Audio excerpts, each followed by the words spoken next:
La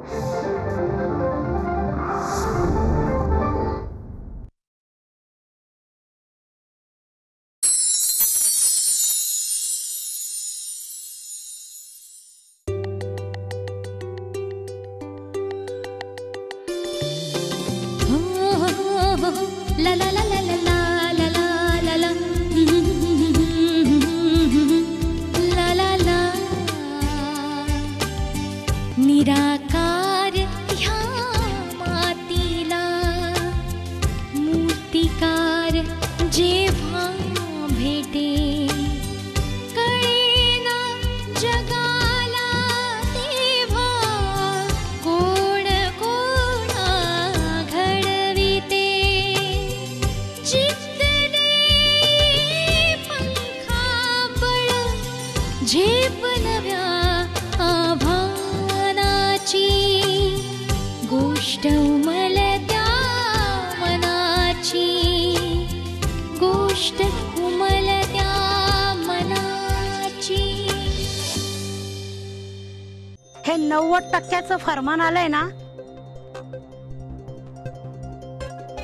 त्यापासून आमची पाचावर धारण बसलीये।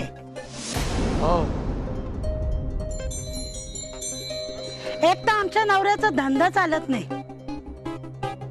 सगळं घर चालतं ते माझ्या पगारावर चालतं, आणि यांना काय लाडू सुचताय।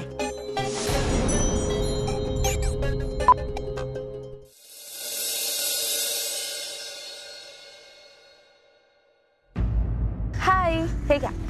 हे काय? अगं पुरे पुरे पोट भरलं। अगं अशी काय, घे ना।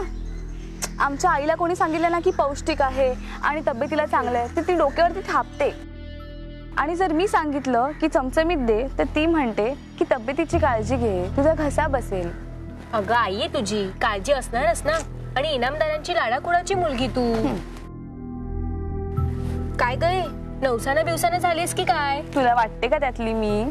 नशीब लागतं ग, आमच्या इकडे फक्त सणासुदीला चमचमीत खाणं येतं, मग आम्ही 4 भावंड त्याच्याकडे टकमक टकमक बघतच राहतो, मग कुठे त्याची वाटणी होते। जे माझं आहे ते तुमचं आहे ना, मग ते जाऊ दे, सुजाताचं नाक कसं कापायचं ते सांग। तोच तर विचार चालू आहे ना डोक्यात। तिचं नाक नाही कापलं ना तर नावाची मनीषा नाही। काय पण बोला, ती खूप जिद्दी आहे, पण मला एक कळत नाही ग, मागचा पुढचा विचार न करता तिने उडी टाकली। खरंय हा, सुजाता जे ठरवते ना, जे मनात आणते ना, करूनच राहते। तुमचं खाणं अजून जिरलं नाही आणि लागलात ना तिचं कौतुक करायलाच। हो हो आले मी, येते। बघितलंस, सारखं खाणं काढत असते ती आपलं, आपण काय भिकारी आहोत का? पण तिने बोलवलं की तू सुद्धा येतेसच ना। काय करणार, नाही तर फडाफडा बोलते ना। अगं हो, इनामदारांची मुलगी ना ती, लाडाची आहे आणि त्यात एकुलती एक। म्हणूनच मला कधी कधी वाटतं सुजाताने हिच्याबरोबर पंगा घ्यायला नको, ती खूप साधी सरळ आहे ग। काही नाही हा, ती पण तितकीच हेकट आहे। त्या दोघींच्या भांडणांमध्ये आपला अख्खा वर्ग वाटला गेलाय। काय ग, काय झालं? अगं काही नाही ग, आई म्हणते ग्राउंडवर जाता ना जरा जपून, पण तिला काय माहिती आपण किती भांडत असतो ते ग्राउंडवरती। तिला कळलं ना तर माझं शाळेत जायचं मुश्किल होईल। आणि बाबा त्यांचं तर स्वप्न होतं मला मोठ्या इंग्रजी शाळेत टाकायचं, पण मलाच हाऊस नव्हती, आणि वरतून ते हॉस्टेल पण होतं ना, तर आईनेच मोडता घातला। अय्या, इंग्रजी शाळेत किती छान। काही छान नाही हा, मला काही हाऊस नाही शिक्षणाची।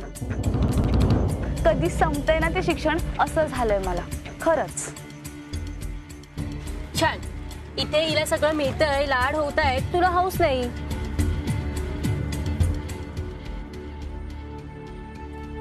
आणि आम्हाला हौस आहे तर आम्हाला घरून सांगतात 4 बुक शिका आणि संसाराला लागा, हे असं आहे।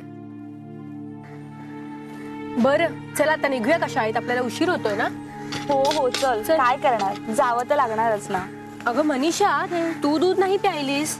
अगं मला नाही आवडत दूध, आणि तसं पण ते गडी माणसं पितील ना, मांजराला देतील फार फार तर। चल ना आपण निघूया। बरं ठीक आहे, चल चल।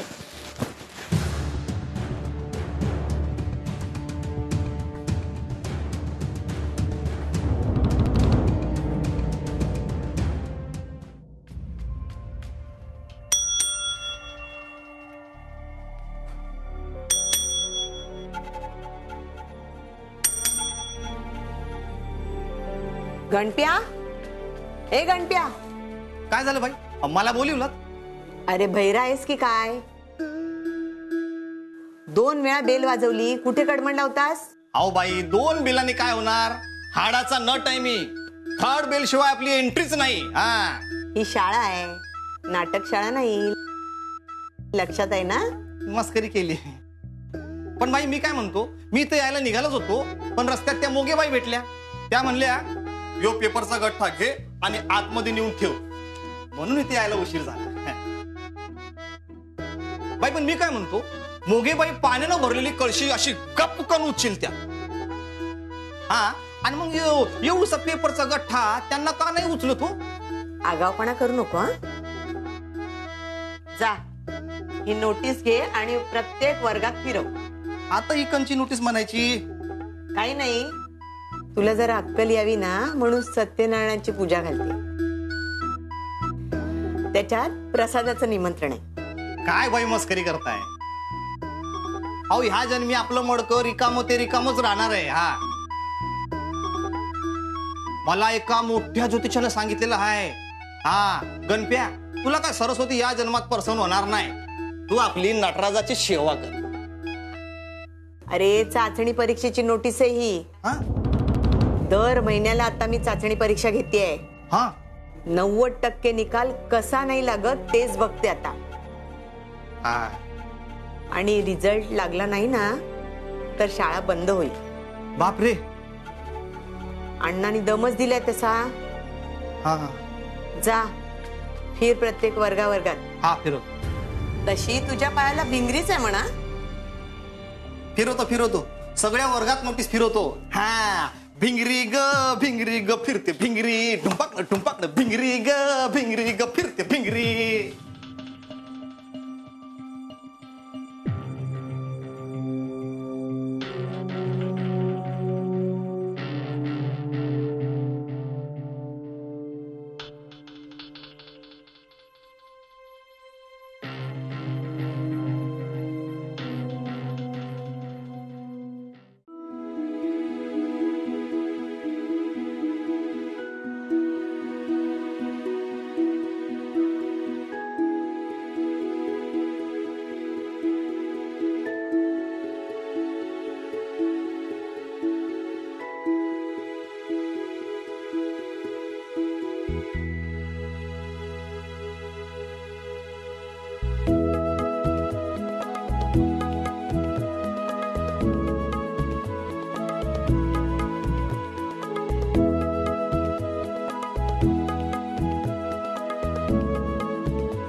चल ग लवकर.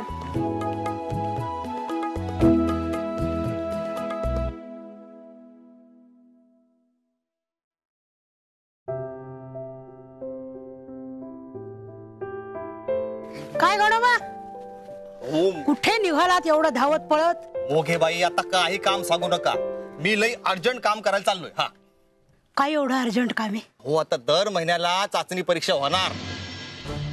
काय चाचणी परीक्षा? मग अरे आता 3 महिन्यापूर्वी परीक्षा झाल्या ना, आता कसली चाचणी परीक्षा? घ्या, आता दर महिन्याला चाचणी परीक्षा होणार असं पाटीलबाईंनी ठरवलंय. आताच गोंदे सरांना नोटीस देऊन आलोय. देवा रे, म्हणजे दर महिन्याला प्रश्न काढा, पेपर तपासा. शिक्षकांच्या मागचे कष्ट काही संपत नाहीत. उगाच हे डीएड बीएड केलं. अहो मोघेबाई, आता आपल्या शाळेतल्या शिक्षकांना शिकवायचा एवढा कटाळा येत असेल तर आपल्या शाळेतल्या पोरींना शिकण्याचा केवढा कटाळा येत असेल. हा, फार चरचर करायला लागली तुझी जीभ. जा वर्गावर नोटिसा फिरवा. देवी सरस्वती माफ कर ग यांना. हा, चला.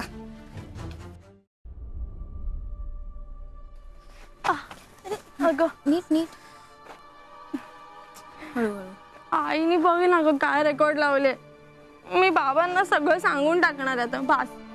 अगं ती तुझ्या काळजीसाठी सांगते. आणि खरं आहे, या गावात शिकून मोठं व्हायचं स्वप्न पाहणं ना चूकच आहे. अगं पण खेड्यापाड्यातली माणसं यशस्वी होतात की. ए ते सगळं ना सिनेमात, इथे काही नाही.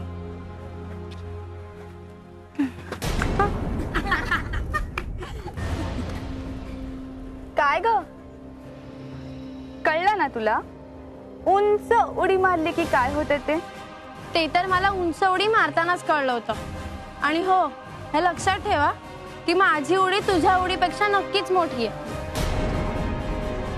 आणि हो, माझ्या नादाला लागायचं नाही. उंच उडी मारली पण तोंडावर काय पडली नाही. ए शिल्पा, तू बघ. हात तर लाव, बघतेस तुला. मी पण बघते तुला.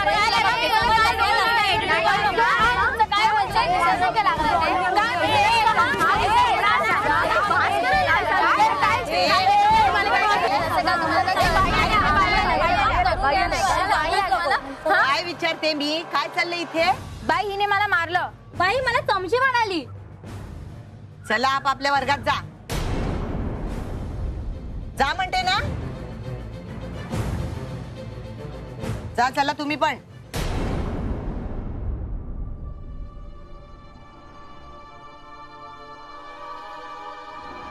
मोघेबाई, काय हो, काही होऊ शकत नाही या मुलीचं. अगदी साक्षात देवी सरस्वती अवतरली ना तरी काही उपयोग नाही. अहो सरस्वती अवतरली तरी इथे सगळे मडकेच, काय उपयोग होणार? हो ना. बाई म्हणतात ना, देव रंजल्या गांजल्यांचा असतो. एखाद वेळेस येईल सुद्धा देवी सरस्वती आपला उद्धार करायला.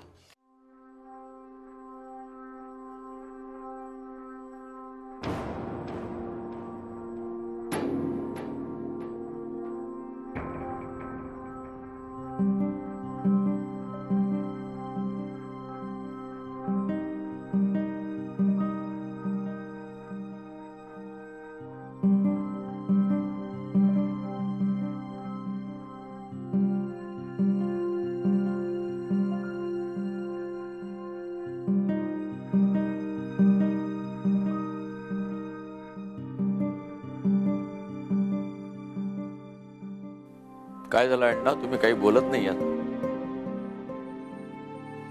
काय प्रेरणाने निर्णय घेतला आपल्या गावासाठी, तर आपण सगळ्यांनी या निर्णयाच्या मागे ठाम उभं राहिलं पाहिजे. अप्पा, मी प्रेरणाच्या निर्णयाचं स्वागतच करतो. तिच्या निर्णयाच्या बाबतीतच मी विचार करत होतो. तिचा निर्णय हा गावाच्या भल्यासाठीच आहे. पण मला वाटतंय तिने हा निर्णय पूर्ण विचारांती घेतलेला नाहीये.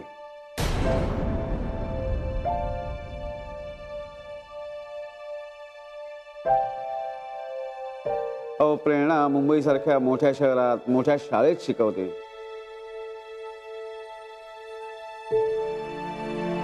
तिच्या शैक्षणिक पात्रतेनुसार त्याच शहरात अनेक शिक्षण संस्थांमध्ये तिला संधी उपलब्ध असताना ती इथे आपल्या या गावात येते म्हणजे जरा. काय अण्णा, मी प्रेरणाला चांगला ओळखतो. तशी जिद्दी स्वभावाची आहे ती.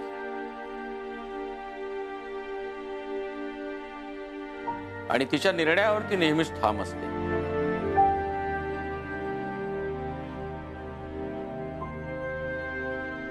त्यामुळे मला असं वाटतं तिनं हा घेतलेला निर्णय योग्य आहे. अप्पा, प्रेरणाने या गावात राहणं इतकं सोपं आहे का?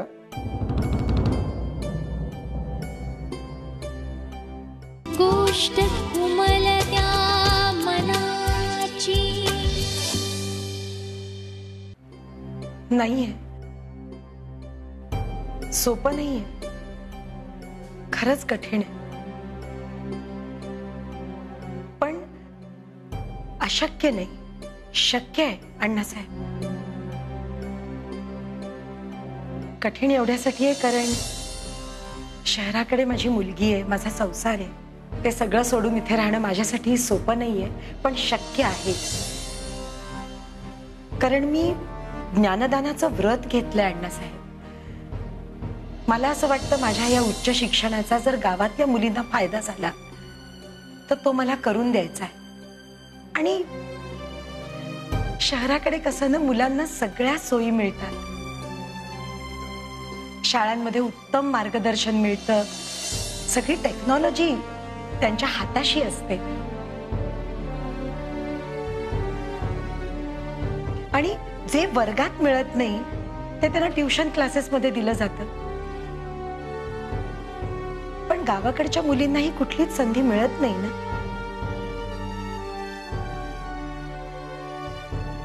आर्थिकदृष्ट्या त्यांना ते शक्य सुद्धा नाही, ट्युशन क्लासेस वगैरे करणं, आणि मुळात तशी सोय सुद्धा नाही गावाकडे. तुम्ही म्हणालात तसं माझ्या उच्च शिक्षणाचा जर या गावातल्या मुलींना फायदा होणार असेल तर मला त्यांना तो फायदा करून द्यायचा आहे. शिक्षणाचा खरा अर्थ, खरं महत्व, जगण्याची चांगली शैली मला त्यांना शिकवायची आहे. अगदी बरोबर आहे.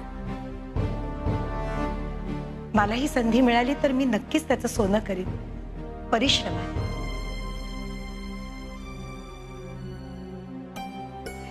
माझ्यावर विश्वास तर ठेवून बघा. ठीक आहे. मला वाटतं अण्णासाहेब येऊ दे तिला शाळेत, नाही जमलं तर सोडून देईल. अप्पा ठीक आहे, येऊ दे उद्यापासून. उद्यापासून का, आजपासूनच.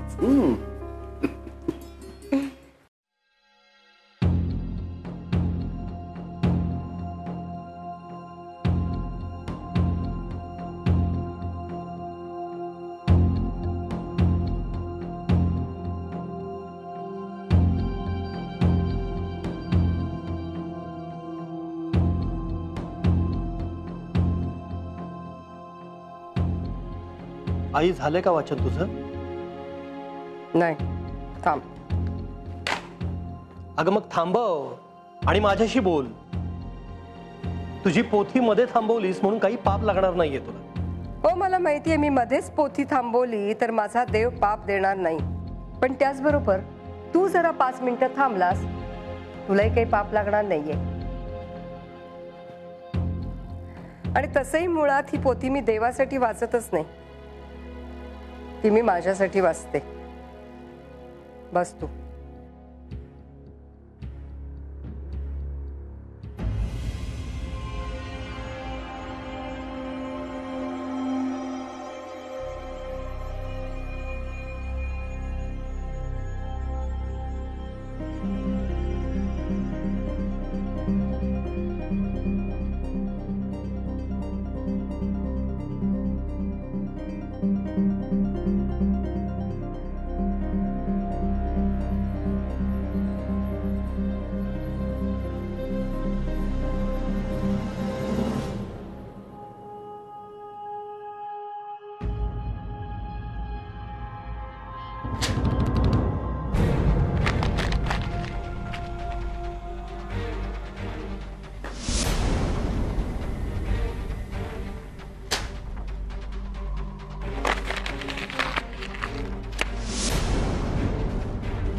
काय झालं तुला? गोष्ट उमलत्या मनाची. एकनाथ महाराज सांगतात की दुसऱ्याची दुःख, दुसऱ्याचा संताप आपण स्वतःवर घ्यावा. पण तू स्वतःचा राग या कागदांवर काढतोयस. आई, प्रेरणा कुठे आहे? ती का आली नाही तुझ्या बरोबर? तू खडसावलं का नाहीस तिला? खडसावायचं? ती कुकुलं बाळ आहे का खडसवायला? मला हे काय चाललंय कळेल. मी तुला कशासाठी पाठवलं होतं तिकडे? एक मिनिट. तू मला तिथे पाठवलं नव्हतंस. मी स्वतः तिथे गेले होते तिची बाजू ऐकून घ्यायला. तिची बाजू, तिची कसली आली बाजू? मूर्खपणा चाललाय नुसता सगळा. हे बघ विकास, डोळे असूनही तो माणूस अंधळा असतो ज्याला दुसऱ्याची बाजू दिसत नाही. मी तिच्याशी बोलले, तिचं म्हणणं मला पटलं. काय पटलं तुला? तिचं असं खेड्यात जाऊन मास्तरकी करणं तुला पटलं? एका शब्दात गुंडाळतो नाही आपण एका महत्वाच्या पवित्र अशा व्यवसायाला. आई, मला तुझी कमाल वाटते. तुला हे सगळं पटलं कसं? मला सांग, काय पगार मिळणार आहे का तिला तिथे खेड्यात? खरं तर मला असं वाटलं होतं की तू तिला समजावशील, तिच्या डोक्यातलं सगळं खूळ काढशील आणि तिला हाताला धरून इकडे घेऊन येशील. कधी कधी कळतच नाही तुमचं काय चाललंय. हे बघ, प्रगतीची संधी लाथाडणं हा मूर्खपणा आहे.